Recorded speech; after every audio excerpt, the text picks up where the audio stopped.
Great. Hello, welcome to the Pull List. This is Matt, McKay, and Christian. Today we are doing our fan-made draft picks to cast our very own Batman movie. If you haven't checked out our other videos on our YouTube channel, you can check out the Pull List. And yeah, the rules are pretty simple. If your pick gets taken, pick another cast. That's pretty much it. Yeah. Chris, you can start us off with your synopsis of your movie. All right. So my idea for a Batman movie was to because James Gunn's new DCU slate is apparently a pretty a reboot, but he already announced he'd be making a movie about Batman and Damian Wayne called Brave and the Bold. I decided, what if I made a movie that takes place before that? It's a very loose adaptation of War Games with Orpheus's role expanded, so he doesn't die this time. Sorry if you didn't like him. And yeah, with Talia al Ghul replacing Catwoman and Onyx.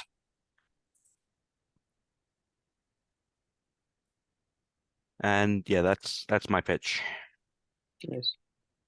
All right, McKay, you want to go next? So mine is called Batman Imperium, and it's set in the Dark Knight universe. So this would set up the Batman trilogy in the Dark Knight universe. Um, so this takes place 10 years after the events of the Dark Knight Rises, with how Gotham falls to Bane and Nisa Al Ghul. So this is going to be kind of a new take on what has happened in Gotham since. In the movie, Jim Gordon is murdered by a copycat Joker. And a new police commissioner is promoted by the name of Admiral Ernest Leahy, who is a former U.S. Navy admiral. Admiral Leahy simply goes by the name the Admiral, has a more militarized approach to the Gotham Police Department. And the police department of Gotham has now become more militarized, more imperialistic in how it deals with crime. And what sets this entire movie off is a police brutality case, along with the murder of Jim Gordon. And Bruce is retired during this time. Because we saw at the end of The Dark Knight how Bruce is sitting with Selina at that coffee shop in Europe, where then the camera cuts out when it pans to Alfred. So we're still going to see that Bruce is alive during this. During this time period, new heroes have taken up Gotham, including Green Arrow, Nightwing, are the two new heroes that are protecting Gotham. And it has become apparent that the people of Gotham want more of these vigilantes taking the reins of dealing with crime than the police department, because the police department has become such authoritarian in their approach that they would rather leave it up to vigilantes. Nice. I like that. My movie is set in the Arkhamverse, loosely based off the Arkham Knight video game. So pretty much the plot of mine is that Joker has bombs across Gotham, and it goes out of his way to hire like other villains, Batman foes, to kind of distract him, put it off, just to cause chaos in the whole movie. So later on, he goes on to ask for Nightwing and Batgirl's help. I was going to cast Jim Gordon, but I didn't. I'm pretty happy with my cast, and then I have enough space for it. So that's my movie there. So Chris, you can start us off with your first round pick. For my Batman cast, I decided to go with Brad Dalton. I think he's mostly done TV and games rather than films, but yeah, I liked him as Batman. Nice. All right, for my casting of Batman, since it is the Nolan verse, I have to cast Christian Bale to play Bruce Wayne and Batman again. That's my first round pick for Batman. I cast Josh Segarra.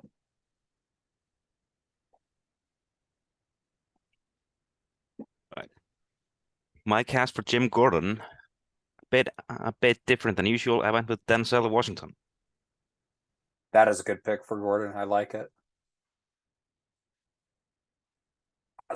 Every hero needs a villain, and I'm going to introduce the main villain in this, the Admiral, played by Benedict Cumberbatch. Let me give you a little bit of background on the villain. The villain is a kind of a character that is loosely based on Grand Admiral Thrawn from Star Wars.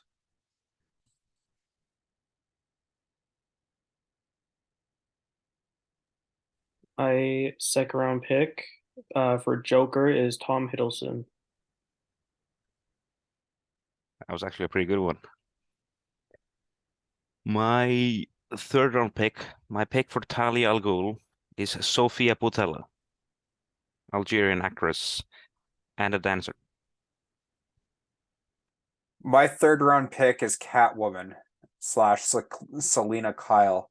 I'm going to keep with the Nolan verse casting of Catwoman, and I'm going to cast Anne Hathaway to play Catwoman. My third round pick is Nightwing. This one's a little bit controversial because the actor is older than the Batman actor I chose, and that is Matt Boomer.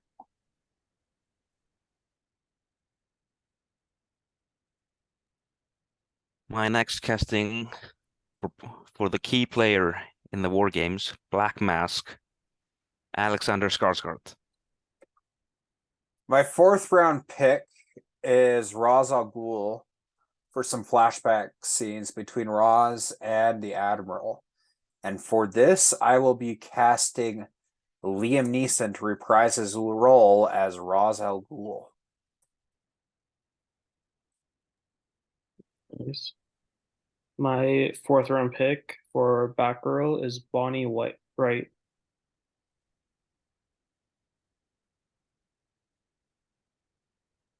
My next pick is Colin Firth for Alfred Pennyworth.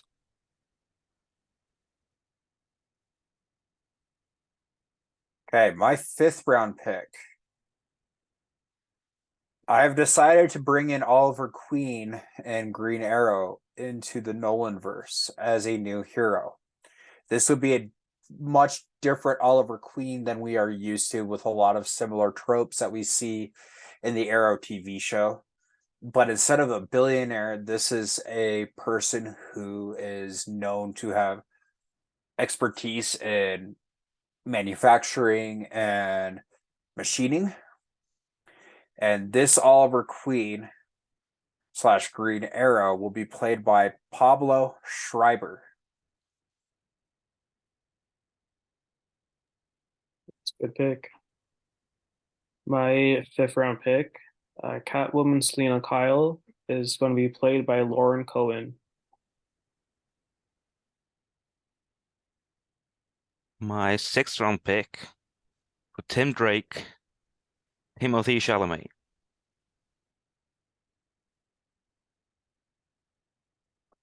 My sixth round pick is Alfred Pennyworth for a supporting role, and I'm going to bring back Michael Caine as Alfred Pennyworth.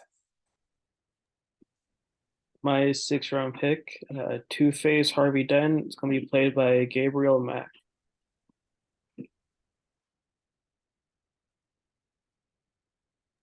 My seventh round pick, the Penguin, played by Hugh Grant in a similar sleazy way as he did in The Gentleman.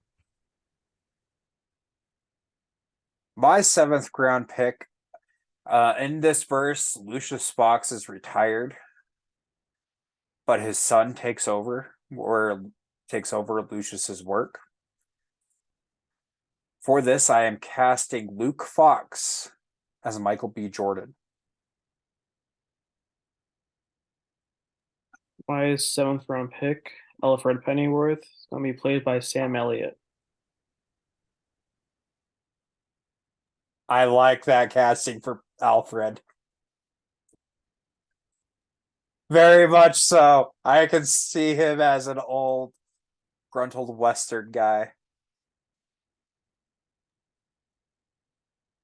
My 8th round pick for Orpheus, John Boyega. My 8th round pick is Robin John Blake / Nightwing.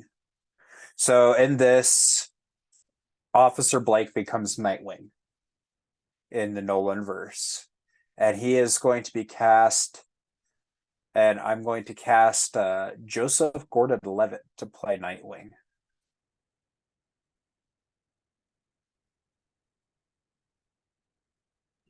My eighth round pick is Bane, and I cast Martin Ford.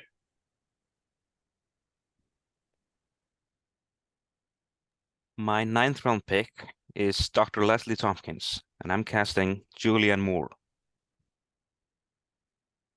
My 9th round pick is Poison Ivy / Pamela Isley.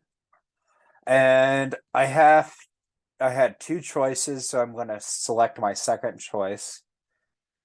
Ana de Armas to play the villainous Poison Ivy. I like that one a lot. That's a good one. My ninth round pick, Firefly, let me play it by probably going to say his name wrong. Dacre Montgomery.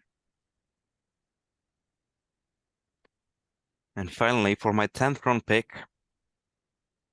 Two-Face, Michael C. Hall. Finally is my 10th round pick.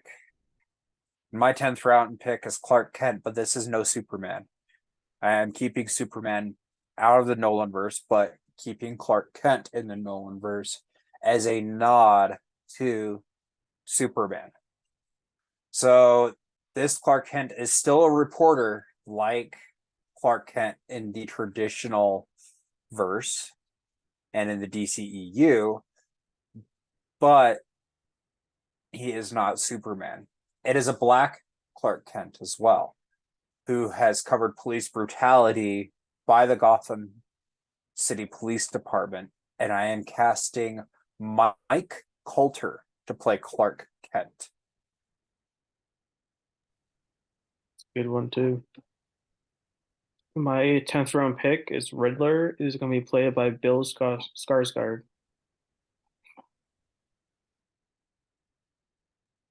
Yeah. There were a few characters I had to cut from both my ideas and war games. I merged Onyx and Catwoman's roles and replaced them with Talia.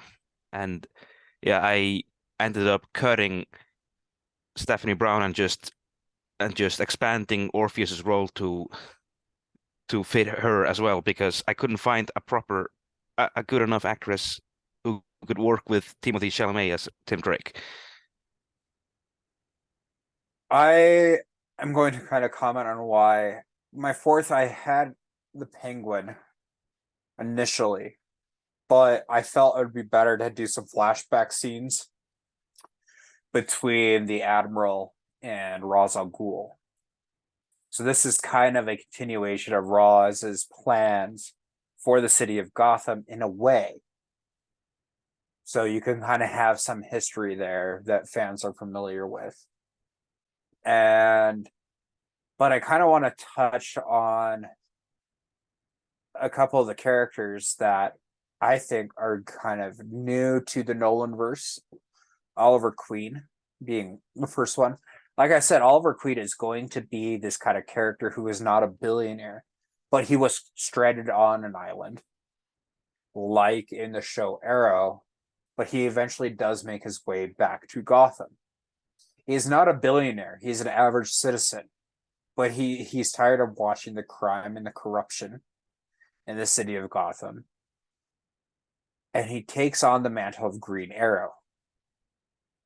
And I think that is such a fitting way to do Green Arrow to make him a machinist and kind of this blue collar kind of guy for a change instead of a billionaire. Although there is the fact that he is based on Robin Hood, who was a rich man who decided to give up his wealth to help the little guy. So There is that. So this Oliver Queen takes that Robin Hood mantle to kind of to that. So he basically is essentially, he doesn't go after white collar criminals. He's more of, he is a pure vigilante, kind of protecting the citizens of Gotham, any citizen of Gotham, rich, poor, doesn't matter. And I felt that Pablo Schreiber brought kind of a, could do that role really, really well as a very physical character. So as I said, in Gotham now, new heroes are emerging. That's in Batman's absence. And they kind of go down to Robin John Blake as Nightwing.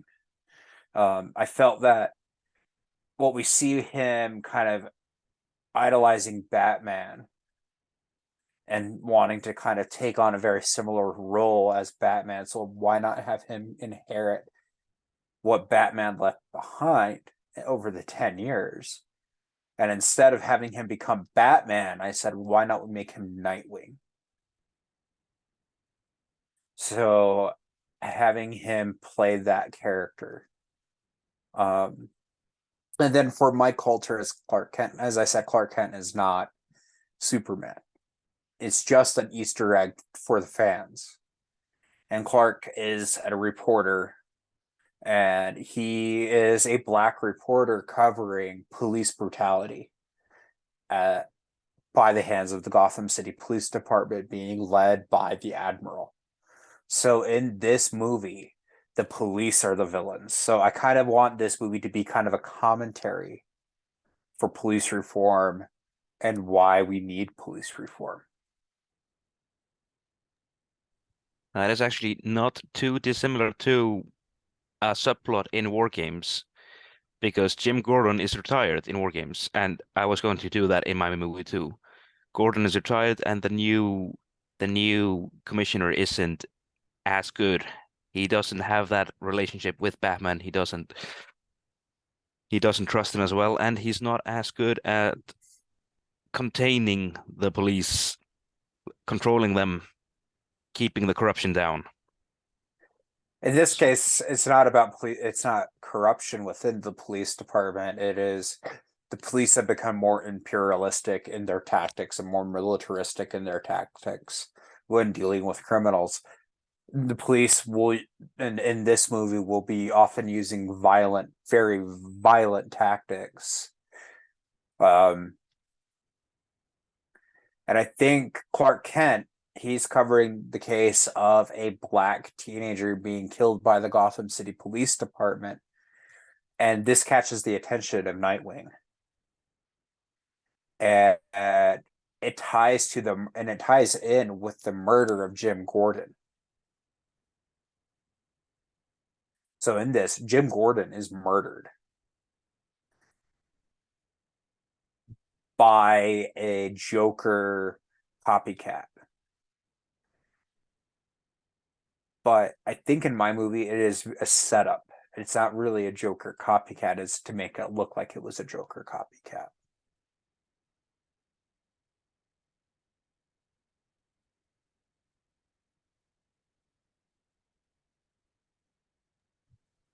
Yeah, it's pretty good. I liked it. Like both of yours, actually. And what I was going to say about my adaptation of War Games is that because Stephanie Brown isn't featured in this one, instead of Stephanie Brown dying, Tim Drake would retire from being Robin at the end because he couldn't take it anymore.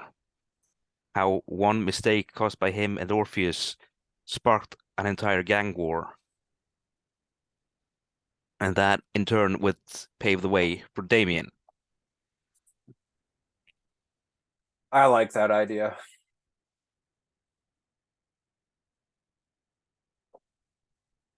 So Matt, tell us why you did some of the casting that you did.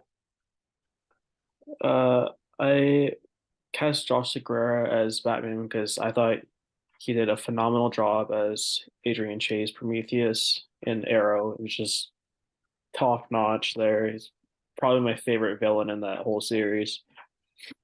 Just the way how he played that psychological game with Oliver and how he actually broke him. Uh, Tom Hiddleston, he's just a phenomenal actor. I feel like he could pull off a really good Joker. The alternative for that was Willem Dafoe. I mean, we have seen him do his Green Goblin impression. It's just low key terrifying. Matt Boomer as Nightwing. I feel like he just has that personality for him. He did play Larry, Negative Man on Doom Patrol, and he has the voice for it after he voiced Anakin in Clone Wars. Bonnie Wright for Batgirl. I don't think I've seen her since Harry Potter, but I do think she would be really good for that. Lauren Cohen, Maggie in The Walking Dead. I feel like same as Matt, she has that personality, that toughness to get things done. Gabriel Mack, he's from Suits. He played Harvey Specter. He just has that arrogant rich guy mentality. He just does whatever he wants and throws his money around because he can. Sam Elliott, just Western guy with a mustache is all you need. Hey, and it's a different take on Alfred from the traditional British Alfred. Yeah, that's true. They're both really tough people. Like Alfred doesn't get enough credit. A lot of times you see movies portrayed as that brittle old guy who just kind of helps out when he can, but really he's tough as nails. Dacre Montgomery, Firefight is a pretty arrogant character if you've read up on him a little bit. But so Montgomery played Billy Hargrove in Stranger Things, and just the parallels between them is just arrogant. Both have struggled with mental illness, so I feel like they would be a really good fit for that. And Bill Skarsgård is just a phenomenal actor. I think he could pull off pretty much any sinister kind of role. So I think Riddler would be a really good fit for him. And so yeah, that's my casting. I love that casting. Let me kind of I want to talk about the Admiral for just a quick second. I talked about his motives, but I want to talk about why I cast Benedict Cumberbatch. Benedict Cumberbatch as the Admiral, Ernest Leahy.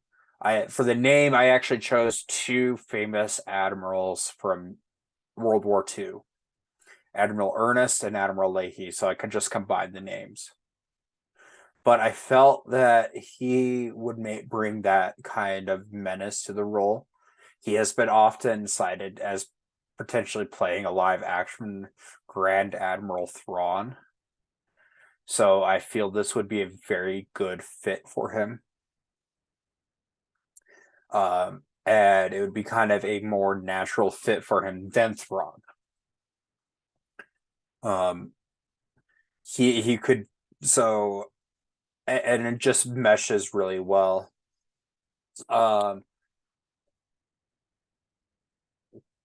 Going down my list, Poison Ivy's role in this. Poison Ivy is a villain. However, this Poison Ivy is much different than the traditional Poison Ivy. She is very much control. She doesn't have like the power she has as in the comics.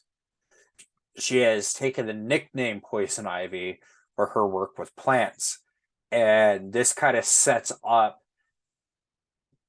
the main kind of intense engagement that Batman is going to have to face, and that Poison Ivy is working with the Admiral within the GCPD to come up with this neurotoxin that the police can employ against criminals. But there's a very nasty side effect. and that it leaves the suspect paralyzed permanently, if not just flat out kills the suspect when deployed. And as crime has gotten out of control, the Admiral wants to shut everything down and just use this toxin to control all of Gotham now.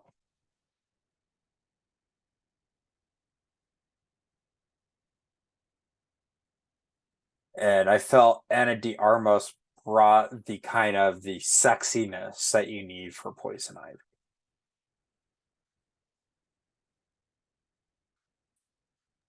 That's good. Yeah, I like that. I think uh Ana de Armas is a very talented actress. I think she do that role very well. Uh, I forgot to mention I did cast Bane in mine. Martin Ford. He was in Fast and Furious. If you've seen that. I was gonna cast Dave Bautista, but I feel like that's a pretty common fan casting for him. So I wanted to do something a little bit different. But Martin Ford is a huge guy. Like he is massive. So I think he could do that really well. And I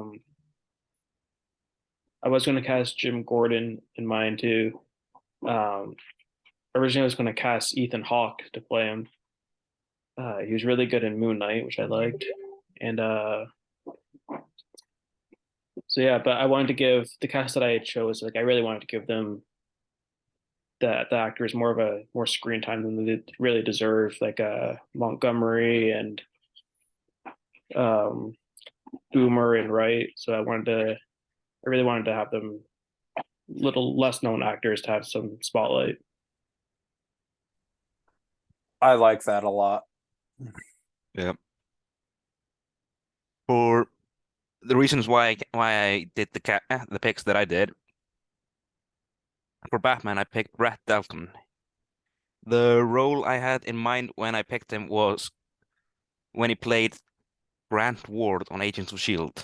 He had that kind of darkness inside him, that hidden darkness that I always connect to Bruce Wayne in a way, except Bruce Wayne isn't a psychopath, but Bruce Wayne he has the potential to become one. Bruce Wayne keeps all that darkness in check, but sometimes he lets it out when he beats the hell out of criminals. So, yeah. For Jim Gordon, well, it's Denzel Washington. There are so many 90s movies that I could point to and say that's Jim Gordon right there. For Talia al Ghul, well, for one, I was looking for an actress of the right ethnicity, but also Sofia Boutella she is she looks amazing considering she's 40 years old. And and she's as I mentioned earlier, she's a dancer as well as an actress, and she she can do a lot of stunts on her own, which is perfect for Talia al Ghul, a martial artist like her.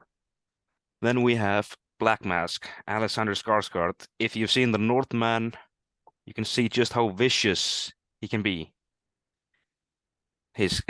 How vicious his characters can be.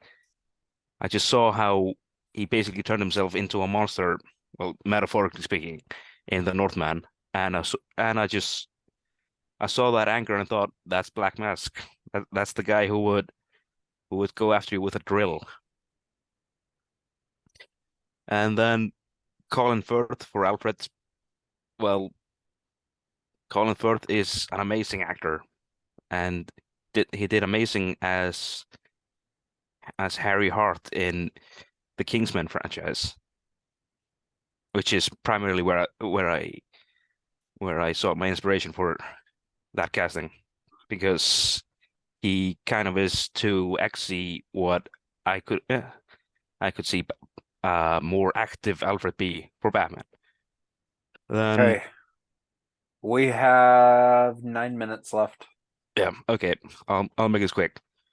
For Tim Drake, Timothy Chalamet, because he is a pretty great young actor, young and up and coming actor. For the Penguin, I had either Andy Serkis or Hugh Grant. I decided to go for Hugh Grant because Andy Serkis has already been cast in a Batman movie. Then for Orpheus, John Boyega. There's not a lot to the character of Orpheus in the comics, at least in the War Game story, but I really like John Boyega as an actor, and I thought he could do amazing. Especially if we expand the role like I meant to do, where he has a lot more agency than just being Batman's pawn. Then Julianne Moore as Dr. Leslie Tompkins. Julianne Moore is a wonderful actress, and I could definitely see her be to Brett Dalton's Bruce Wayne what Dr. Tompkins usually is to Batman. Then for Two-Face, I picked Macklew Hall, best known as Dexter, because he played Dexter mostly.